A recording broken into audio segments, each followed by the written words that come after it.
Placer, le recibimos a los que nos sintonizan hoy a través de Facebook Live y luego nos estarán sintonizando a través de YouTube. Estamos muy contentos y muy agradecidos al Señor por tanta misericordia y cantamos que Él es bueno y lo reconocemos y lo declaramos y lo proclamamos que Dios es bueno. Aquí su hermana Aileen Maldonado desde Capilla del Rey Orlando junto con la congregación que nos acompaña, adorando a nuestro Rey, bendiciéndole y escuchando su palabra para que esa palabra nos ministre a lo profundo del corazón y salgamos de aquí restaurados y renovados por el Espíritu Santo. Así que permanezca allí escuchando la palabra que el Señor tiene para con nosotros, atentos, nuestros oídos dispuestos, nuestros corazones a la voz del Señor, porque su voz es dulce como la miel. ¿Cómo no vivir agradecidos con Él? Amén. Con nosotros nuestro pastor Luis Germán Mercado. Muchas bendiciones a todos.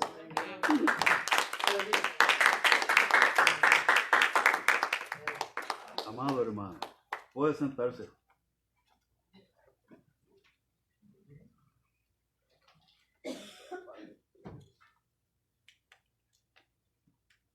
Quiero que me acompañe a la segunda epístola de Corintios, capítulo 1 y verso 8.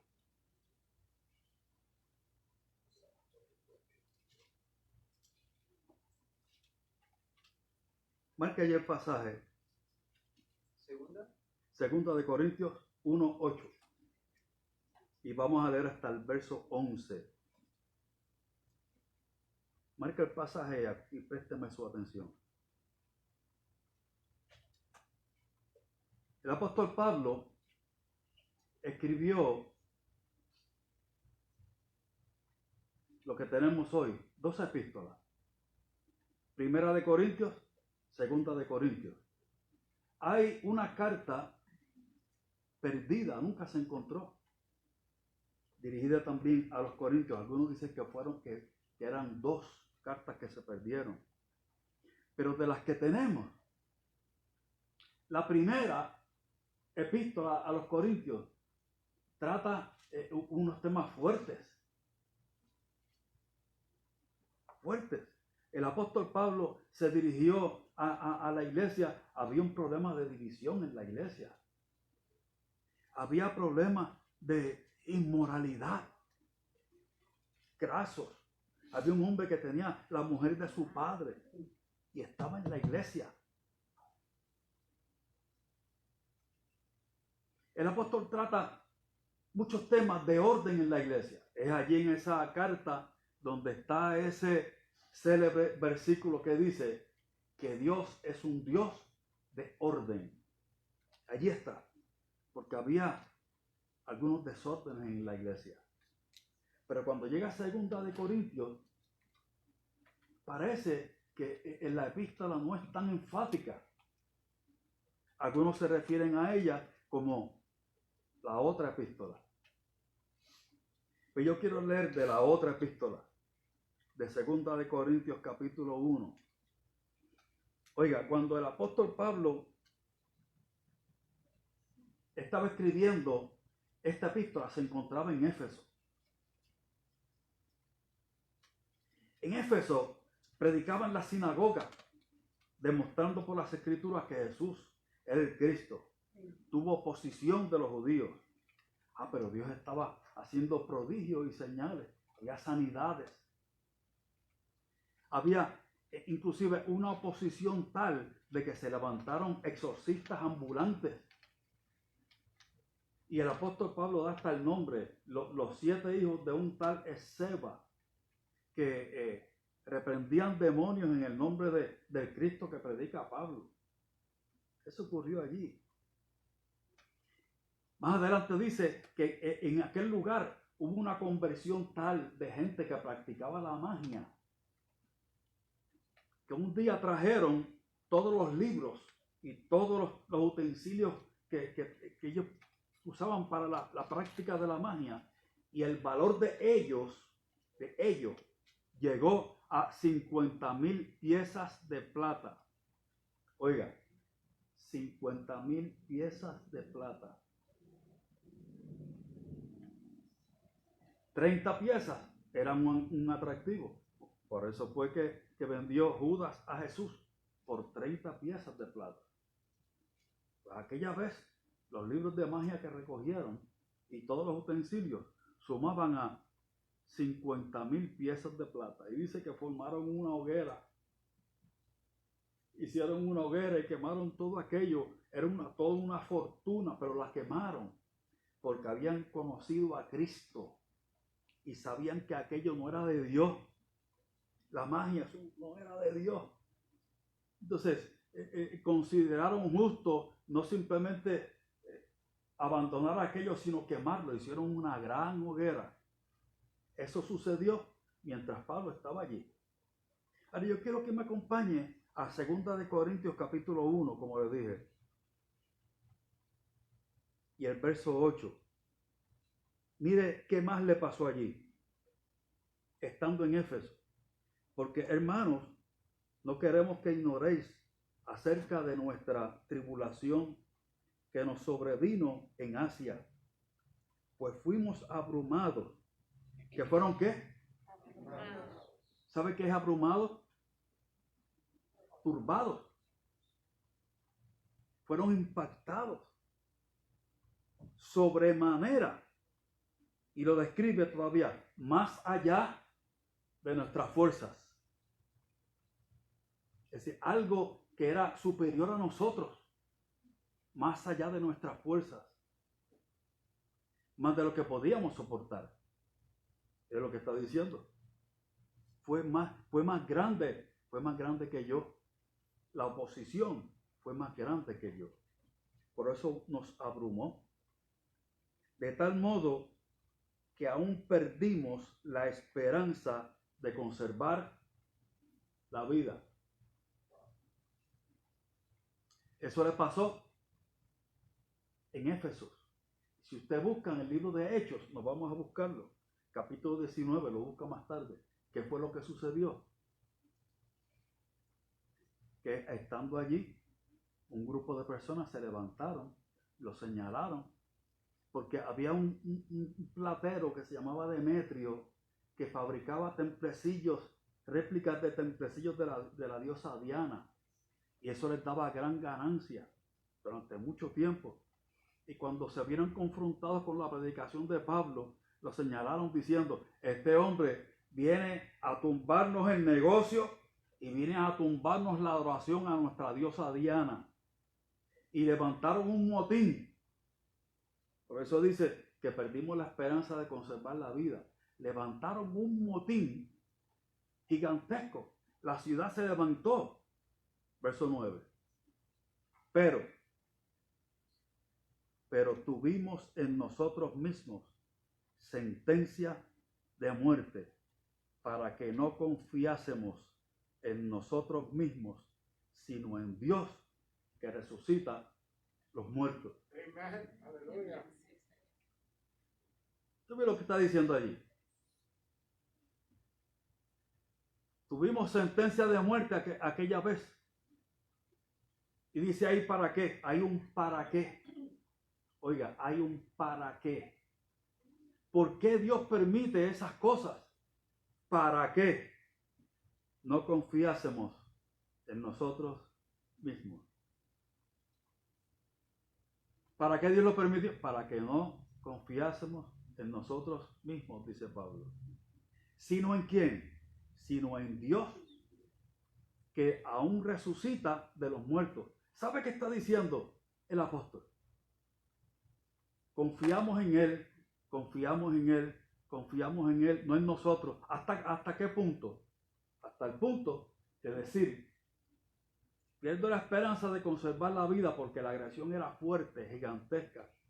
Si llego a morir, Dios es tan fiel, oiga, Dios es tan fiel que aún de entre los muertos nos levanta.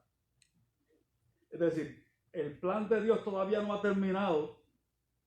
Yo sé que todavía quedaré, y si llegaran a matarme, aún desde allí, Dios tiene poder para levantarme. Y yo quiero decir, este hombre tuvo temor, fue abrumado. El apóstol fue abrumado en una situación como esa. Eso duró casi 4 años. Estuvo allí en esa ciudad, casi 4 años. La iglesia era pequeñita, la iglesia de Éfeso en ese momento era pequeñita. Más tarde creció, con el paso de los años creció y llegó a ser una iglesia bien grande. Pero cuando Pablo escribía esto, era pequeña. Sin embargo, Pablo se mantuvo como viendo al invisible, como dice de Moisés, como viendo al invisible. ¿Y qué estaba confesando Pablo? Que Pablo tenía confianza. Oiga, el problema no era el temor.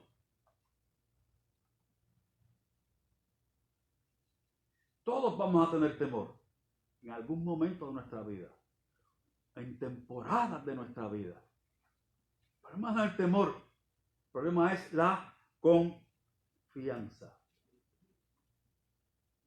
Confianza.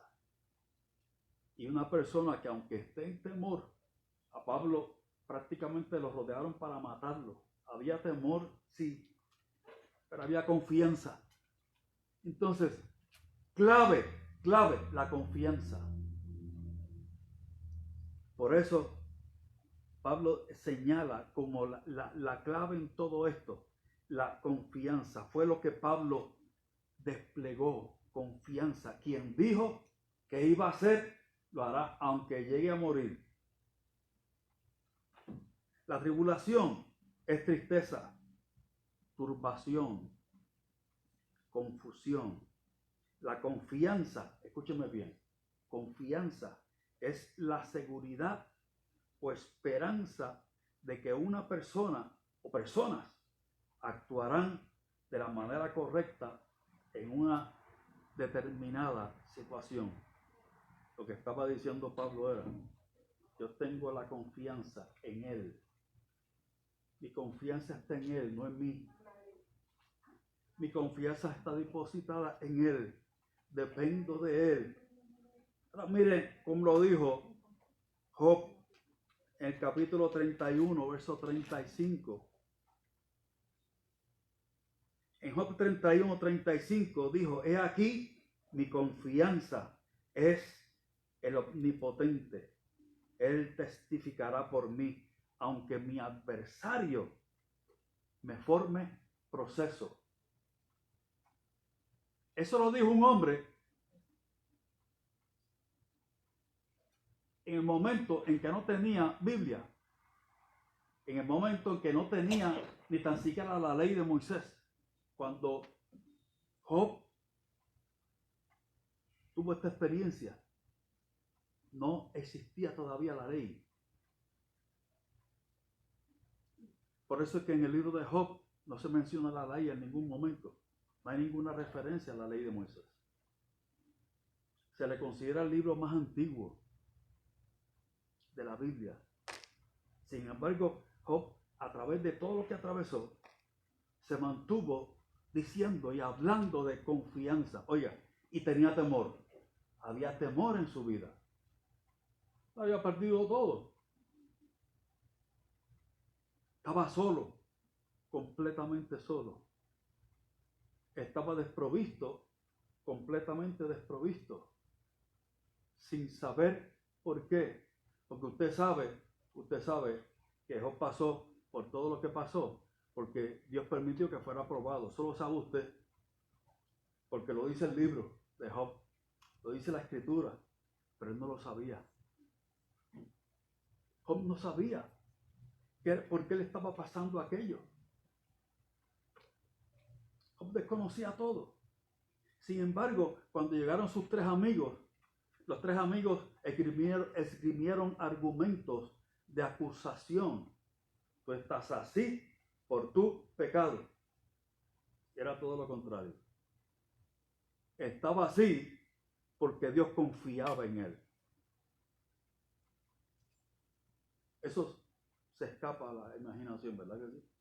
Estaba así precisamente porque Dios confiaba en él. Y cada vez que Satanás se acercó a destruir, a mentir, a difamar, porque lo difamó en la presencia misma de Dios.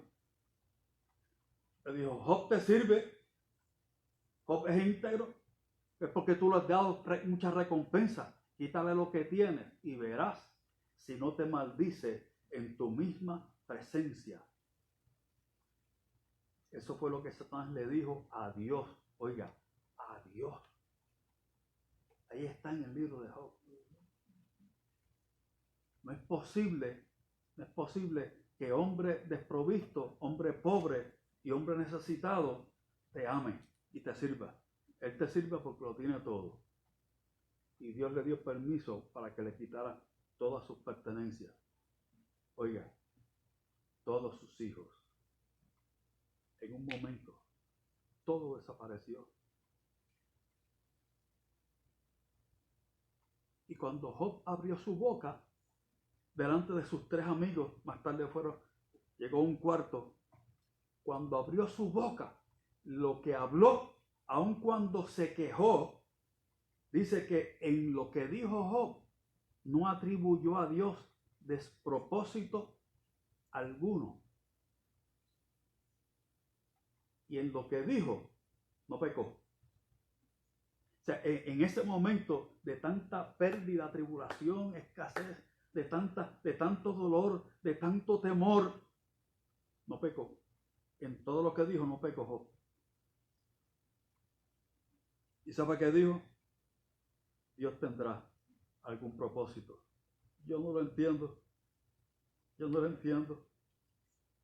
Pero él sí. ¿Sabe qué estaba confesando Job?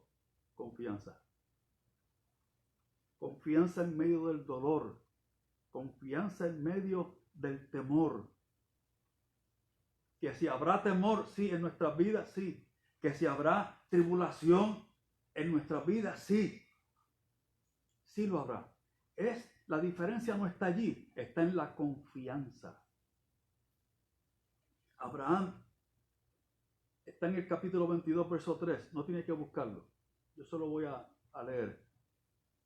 Un día Dios le dijo, entrégame a tu hijo. ¿De qué hijo estaba hablando? Del único hijo de la promesa. Dios le había prometido. Y un día le dijo, sal afuera de noche y mira las estrellas. ¿Tú las puedes contar? La respuesta es no. Te voy a dar descendencia, un hijo tuyo, con tu esposa.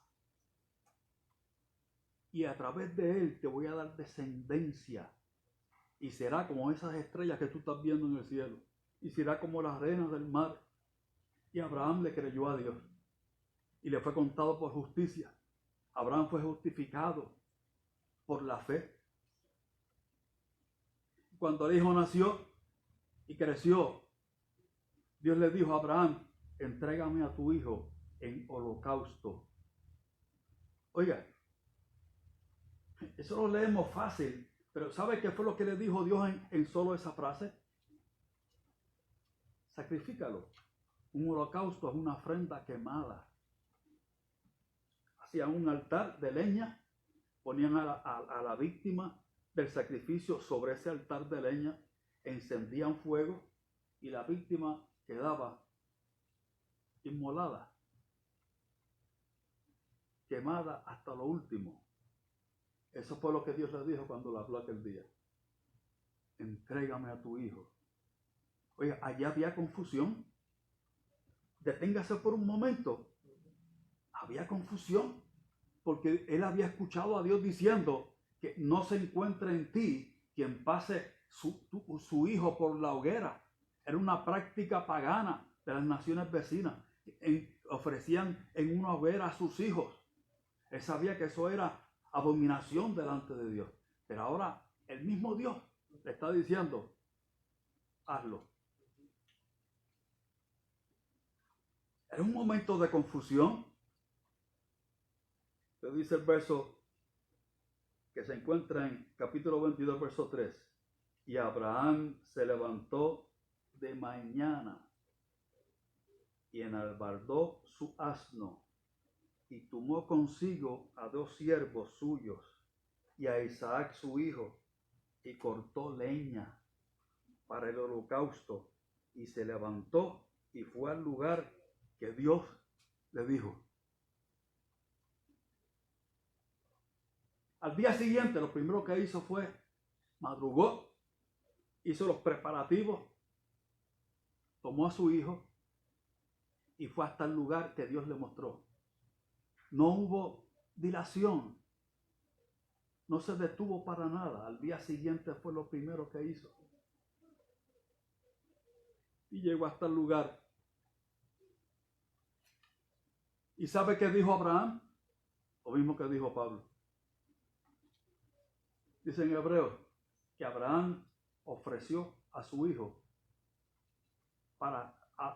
porque decía Abraham que Dios es poderoso para levantarlo aún de entre los muertos. Fue lo que dijo Pablo aquel día. Si yo llegara a sacrificar a mi hijo, que fue lo que Dios me pidió, aún de allí, Dios tiene poder para levantarlo, pero yo voy a obedecer a Dios.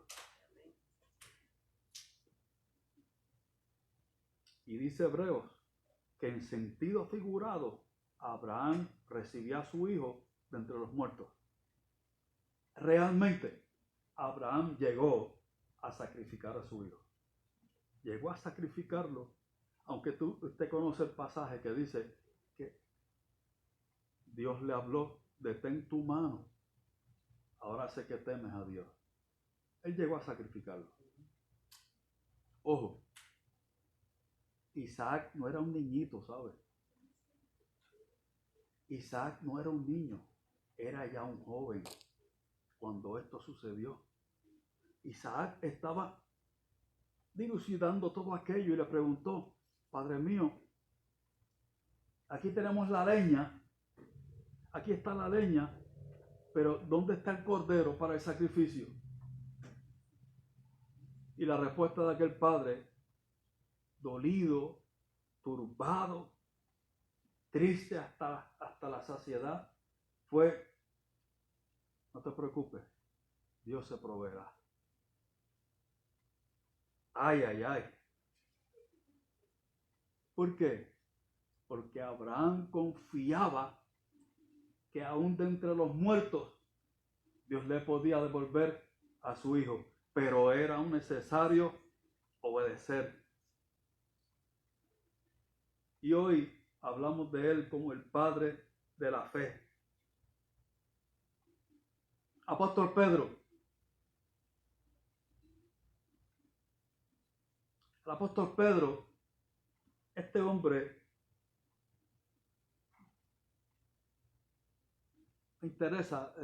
interesante la personalidad de este apóstol. Era el prominente, a la hora de responder, era el prominente. Y un día preguntó a los discípulos, ¿quién dice la gente que yo soy? Unos dicen que tú eres Elías, otros dicen que tú eres un profeta. ¿Y ustedes quién dicen que yo soy? Pedro rápido, de un salto dijo, tú eres el Cristo, el Hijo del Dios viviente. Bienaventurado eres, hijo de Jonás, porque no te lo reveló carne ni sangre, sino mi Padre que está en los cielos. Y yo te digo que tú serás llamado Pedro, tú serás llamado piedra pequeña, y sobre esta roca, es decir, sobre él mismo, la declaración que hizo Pedro, el Cristo, el Hijo del Dios viviente, sobre esa roca yo edificaré mi iglesia. Oiga, pero antes, en el capítulo 4 de Mateo, el Señor le dijo, le prometió, tú serás pescador de hombres. Una promesa, tú serás pescador de hombres.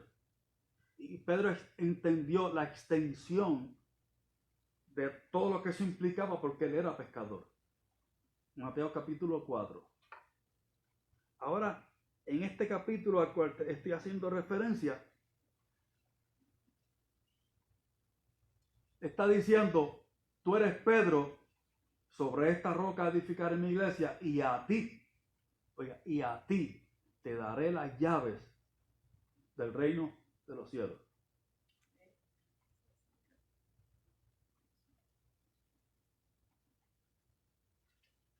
Llaves que usó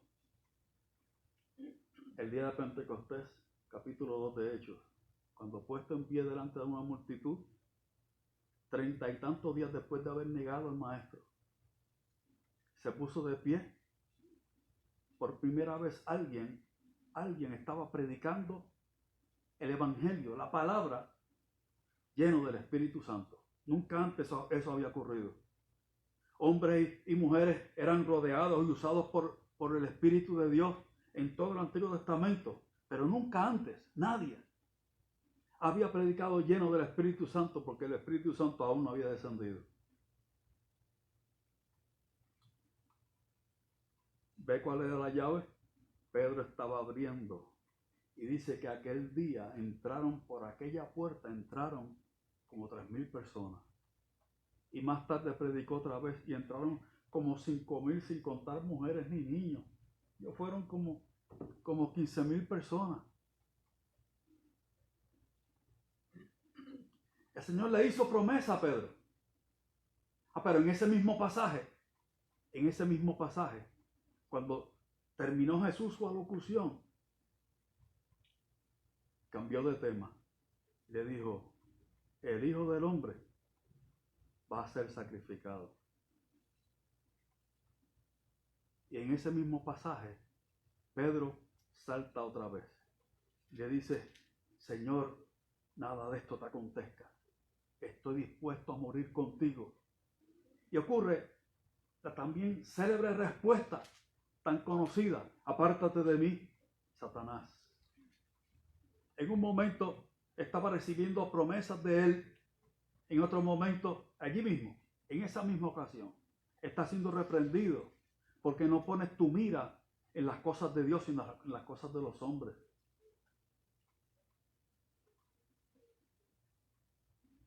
¿Se imagina qué confusión? ¿Se imagina qué confusión? Están entregando llaves del reino de los cielos. Me están haciendo pescador de hombres. Ahora estoy siendo reprendido y se me está diciendo que no pongo la mira en las cosas de Dios, sino en las de los hombres. Eso es diabólico.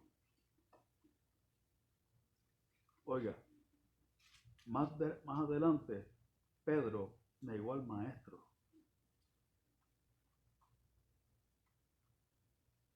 Un poco más adelante, Pedro negó al maestro. Pero Jesús había orado por él. Yo he orado por ti para que tu fe no falte. Y tú, una vez vuelto, confirma a tus hermanos.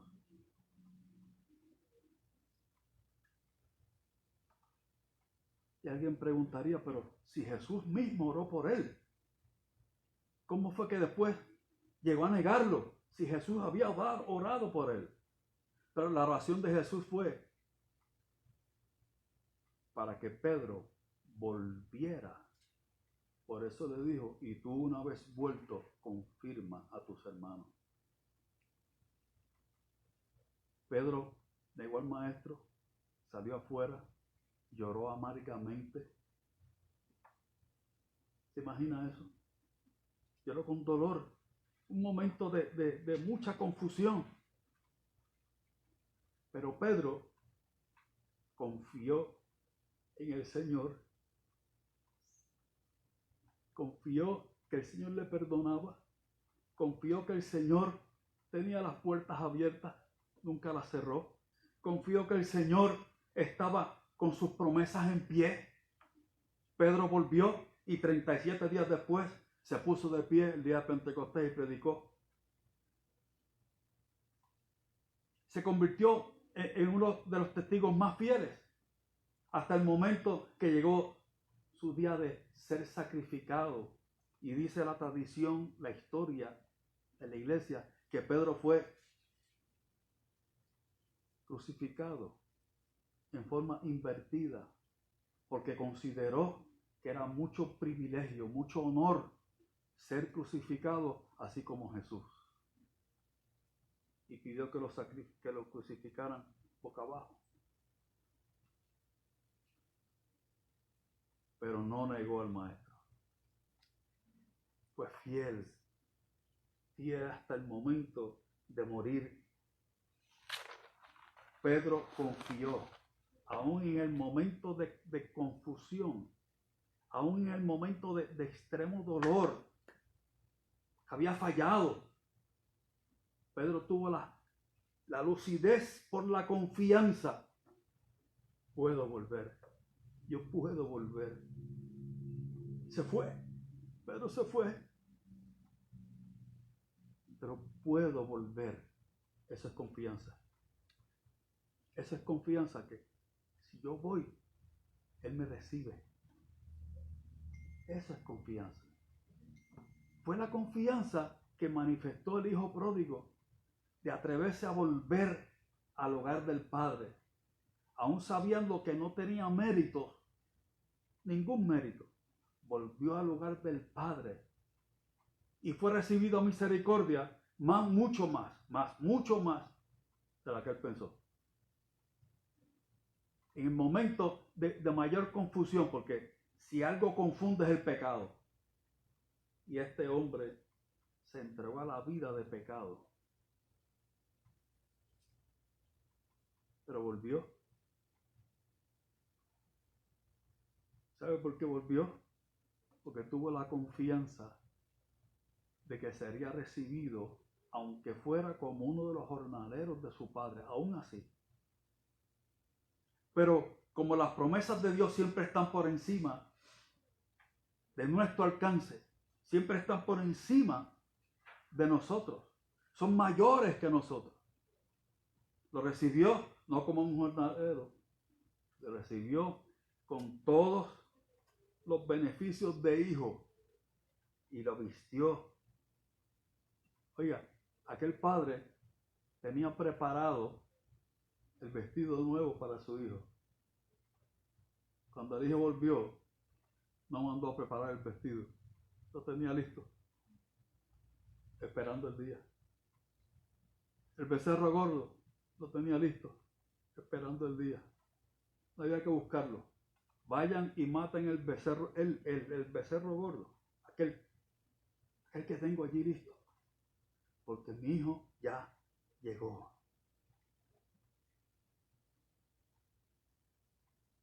Se levantó en el Antiguo Testamento un hombre llamado Gedeón.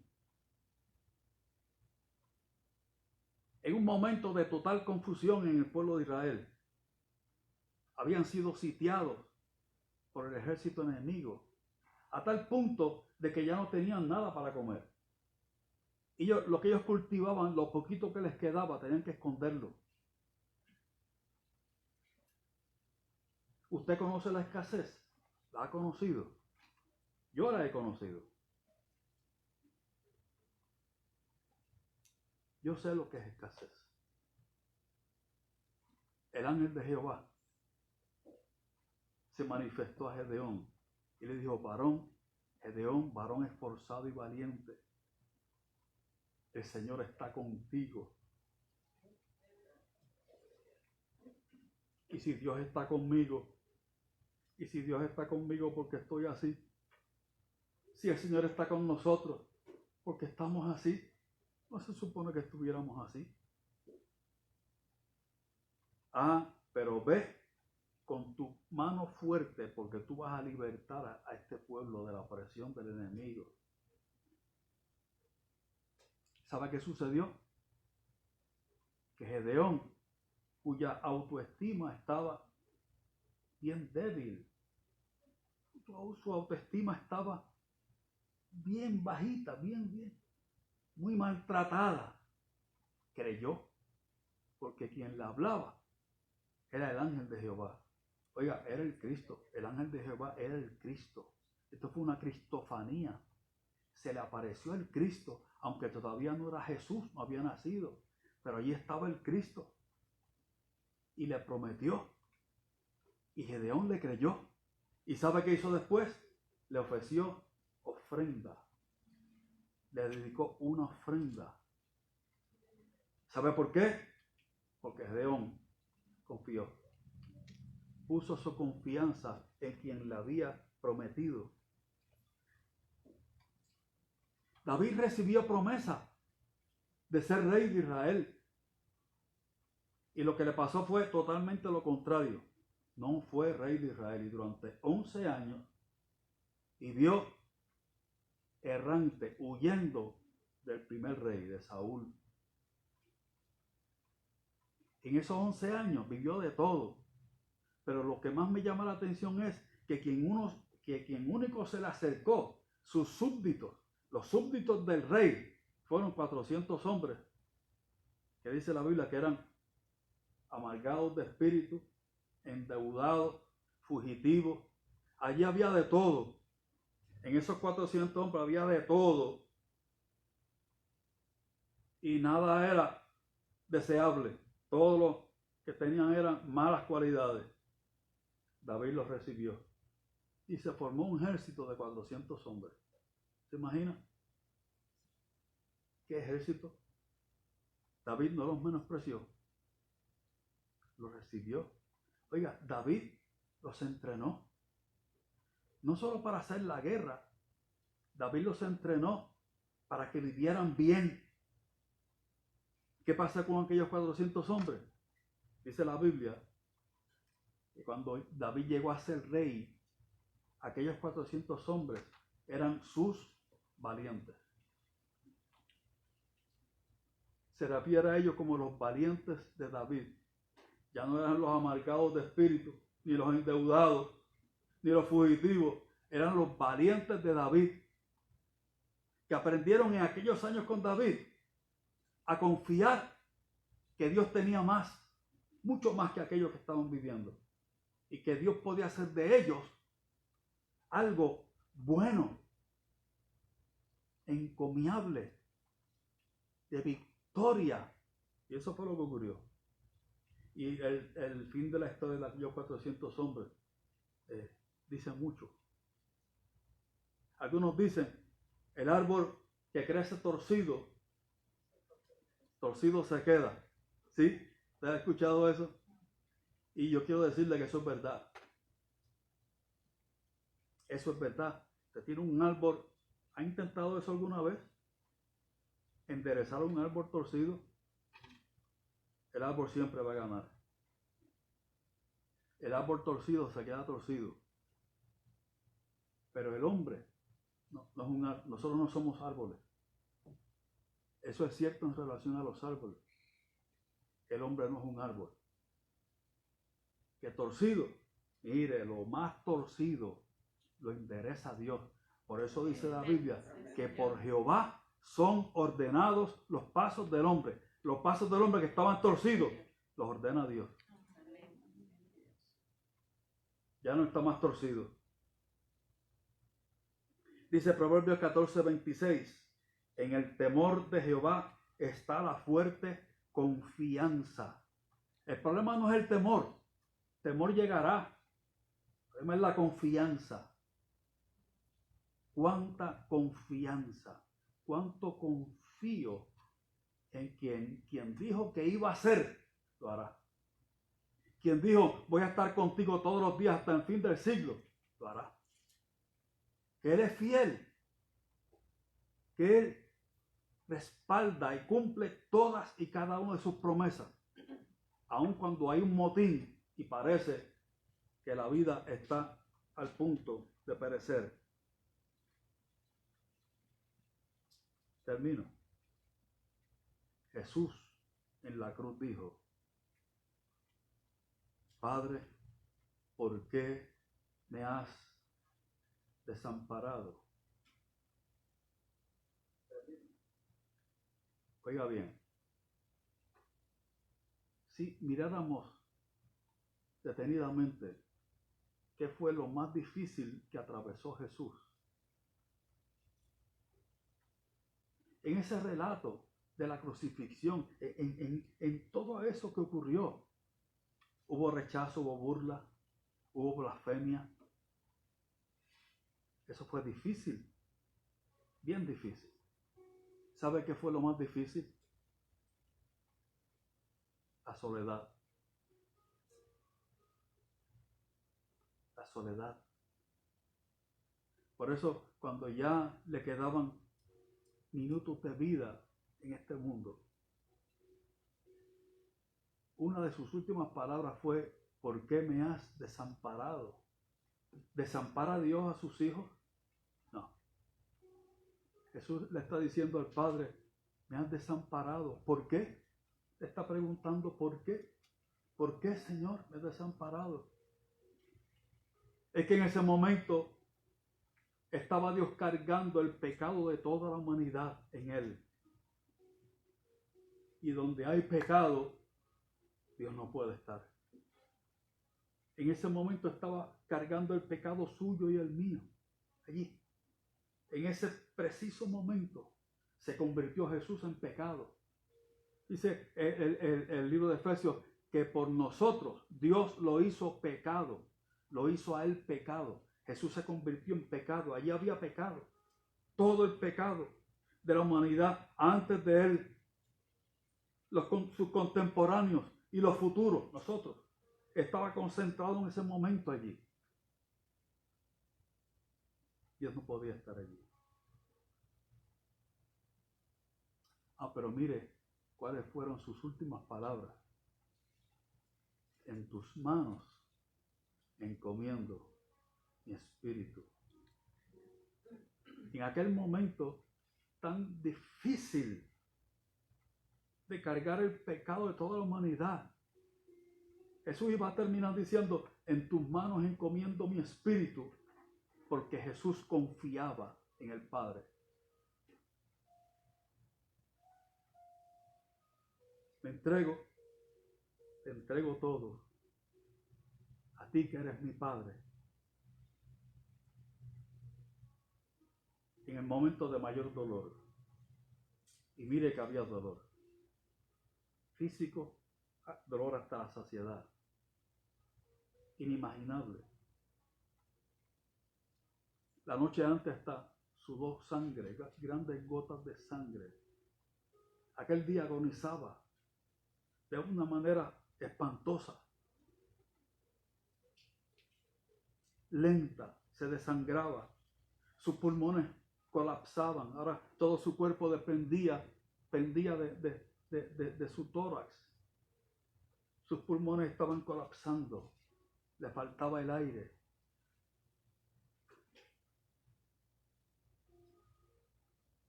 Pero lo más doloroso fue la soledad.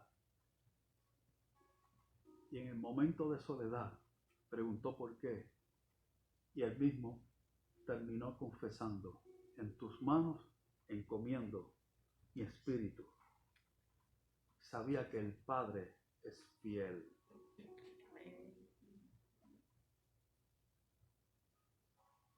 Termino, mi último verso. Juan 16:33 dice: estas cosas os he hablado para que en mí tengáis paz. En el mundo tendréis aflicción, pero confiad. Yo he vencido al mundo.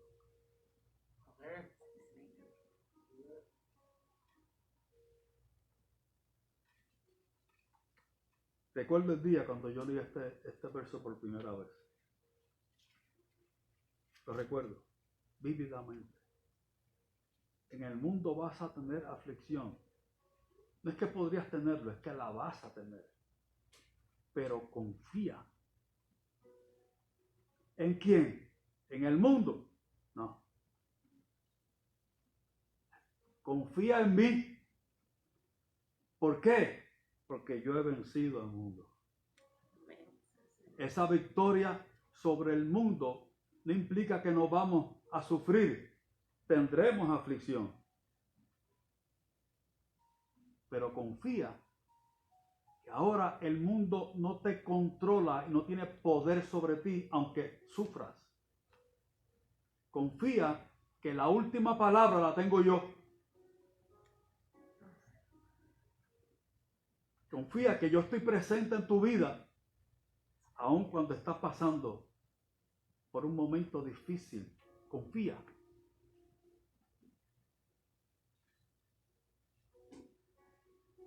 No pierdas, dice Hebreos, la confianza del principio, porque es necesaria la paciencia para que, habiendo hecho la voluntad de Dios, obtengáis la promesa. Confía. Estemos puestos de pie.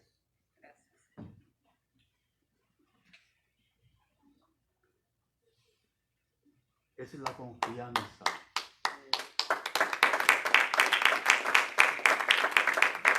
Es la confianza. Y quiero pedirle que extienda sus manos hacia el frente. Extienda hacia el frente sus manos. Y oramos.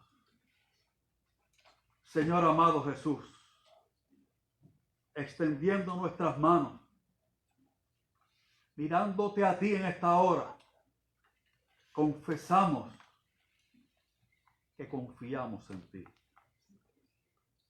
Señor, te manifestamos nuestra confianza, Padre bueno.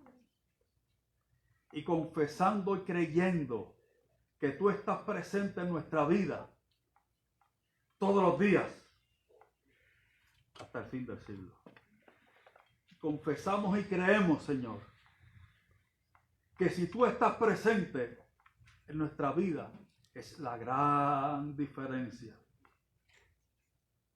Tú eres la gran diferencia, Señor.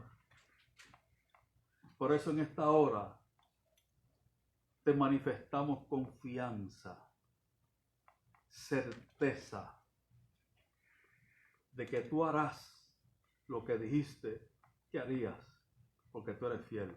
Yes. Porque tú eres fiel. Yes. Porque tú eres fiel. Amen. Dígale, porque tú eres fiel. Eres fiel. Porque tú eres fiel. Gracias. Gracias. Señor, gracias. Padre bueno, gracias. Le da un aplauso al Señor Jesús.